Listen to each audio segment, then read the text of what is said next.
Salam, selamat berjumpa kembali dengan saya, Pendeta Muda Sori Chandra Simbolon, dalam acara Sentuhan Hati Kristen. Dan saat ini saya ada di lokasi Rapa Wellness Center di Rumah Sakit Baptis Batu. Saat ini kita akan membahas firman Tuhan tentang orang yang bijaksana. Orang yang bijaksana, atau orang yang memiliki kebijaksanaan dari Tuhan. Nah, firman Tuhan diambil dari Yakobus 3 ayat 17. Nah, sebelum kita membaca firman Tuhan, mari kita terlebih dahulu berdoa. Bapa kami yang di surga, pada saat ini kami memohon bimbingan hikmat daripada Tuhan, agar kami dapat memahami kebenaran firman Tuhan ini, dan kami dapat bertumbuh mengenal Tuhan Yesus Kristus.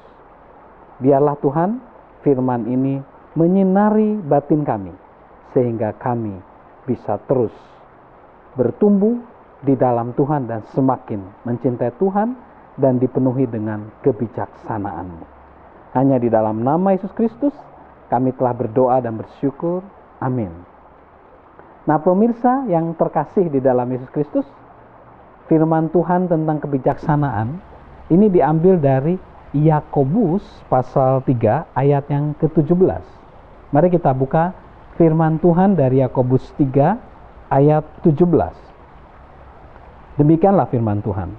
Tetapi hikmat yang dari atas adalah pertama-tama murni, selanjutnya pendamai, peramah, penurut, penuh belas kasihan, dan buah-buah yang baik, tidak memihak dan tidak munafik. Nah, pemirsa sekalian, tema pada saat ini adalah kebijaksanaan. Ya, bijaksana artinya apa? Bijaksana itu artinya kita melihat tangan Allah di dalam setiap pengalaman hidup kita. Jadi melihat tangan Allah atau karya Allah di dalam seluruh hidup, di dalam seluruh pengalaman hidup kita. Nah, bagaimana bisa seperti itu ya? Melihat karya Allah, tangan Allah di dalam seluruh kehidupan kita. Nah, mari kita cermati dulu apa arti kata bijak ya. Bijak sesuai dengan kata aslinya itu adalah cerdas, ya, dia pandai, cakap, mahir, cerdik, hati-hati, menjadi sukses dan berhasil, dan menjadi ahli atau pakar. Ya. Jadi bijak itu luas artinya. Sekali lagi, bijak itu artinya orang yang cerdas, pandai, dia cakap, dia mahir, dia cerdik, dia hati-hati, dan dia menjadi sukses dan berhasil karena dia menjadi ahli dan cakap. Nah, di firman Tuhan dikatakan di Yakobus 3 ayat 17 bahwa hikmat Tuhan itu adalah murni, pendamai, peramah, penurut, penuh belas kasihan, dan baik, tidak memihak, dan tidak munafik. Nah, ini yang harus kita inginkan, hikmat seperti itu. Nah, mari kita selidiki. Apa sebenarnya bijaksana itu? Bijaksana sebenarnya adalah berhubungan kata dengan membangun, ya, membangun. Jadi di sini dikatakan bahwa kebijaksanaan atau bijaksana itu ditujukan untuk membangun, ya, membangun. Di Keluaran 28 ayat 3, ya, ketika Tuhan pada waktu itu menginginkan pembangunan rumah Bait Allah, Tuhan menurunkan hikmat di sana. Di Keluaran 28 ayat 3, haruslah engkau mengatakan kepada semua orang yang ahli, yang telah kupenuhi dengan roh keahlian, membuat pakaian Harun untuk menguduskan dia, supaya dipegang jabatan iman bagiku. Di sini dikatakan bahwa Tuhan menginginkan orang yang bijak, orang yang ahli untuk membuat pakaian daripada imam.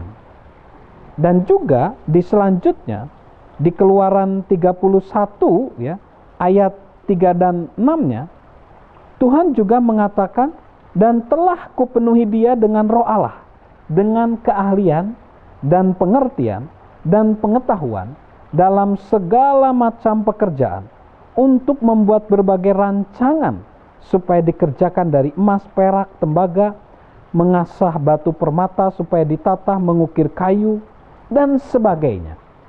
Jadi Tuhan pada waktu itu untuk membangun rumah Tuhan diperlukan kebijakan, keahlian atau skill ya. Di situ dikatakan untuk menata emas, untuk membuat kayu di situ, untuk rancangan perak, tembaga, batu permata, kayu, dan segala macam pekerjaan diperlukan keahlian atau kebijaksanaan. Jadi kebijaksanaan ditujukan adalah untuk membangun. Salah satunya di Alkitab dikatakan membangun rumah Tuhan. Nah, bahkan Raja Salomo ya juga diberi kebijaksanaan untuk membangun bait Allah di situ. Ya, di Amsal 9 ayat 1, mari kita buka. Dikatakan hikmat telah mendirikan rumahnya, menegakkan ketujuh tiangnya. Jadi hikmat telah mendirikan rumahnya, menegakkan ketujuh tiangnya. Jadi di situ dikatakan bahwa hikmat adalah tiang untuk membangun rumah. Juga di Amsal 24 ayat 3. Amsal 24 ayat 3, dengan hikmat rumah didirikan, dan dengan kepandaian itu ditegakkan.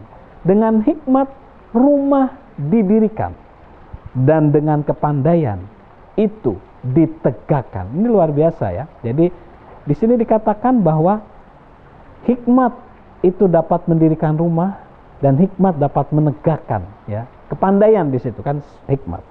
Lalu Tuhan Yesus pun dia penuh dengan hikmat ya. Di Perjanjian Baru mulai dari Matius 7 ayat di Matius ketika dia umur 12 tahun bahkan dia penuh hikmat dan dapat berbicara dengan para ahli Taurat ya. Dia bertumbuh, dikatakan bahwa Tuhan Yesus bertumbuh, hikmatnya bertambah dari kecil sampai dia dewasa. Dia terus bertambah hikmatnya. Nah, itu dikatakan di sini bahwa hikmat itu adalah untuk membangun. Bahkan Tuhan Yesus katakan di Matius 7 ayat 24, dia umpamakan hikmat dengan membangun rumah.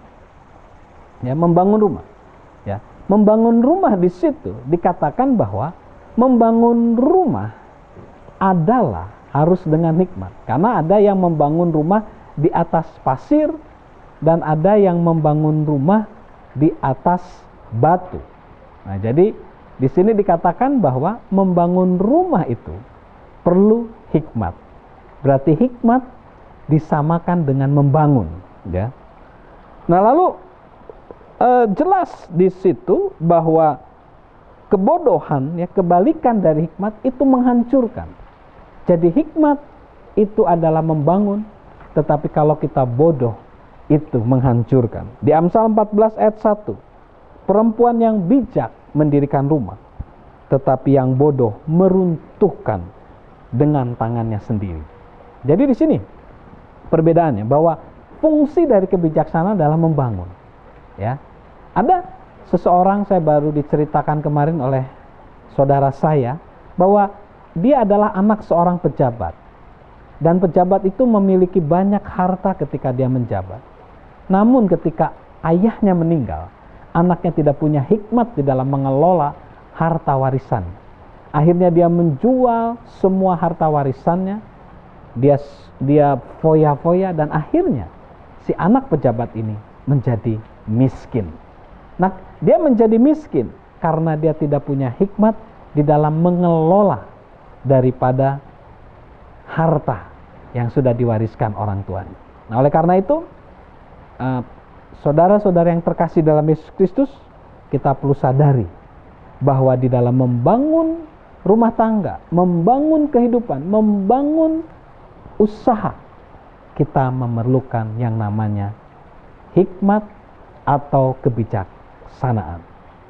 Kita akan mendengarkan satu lagu pujian berikut ini.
Sabar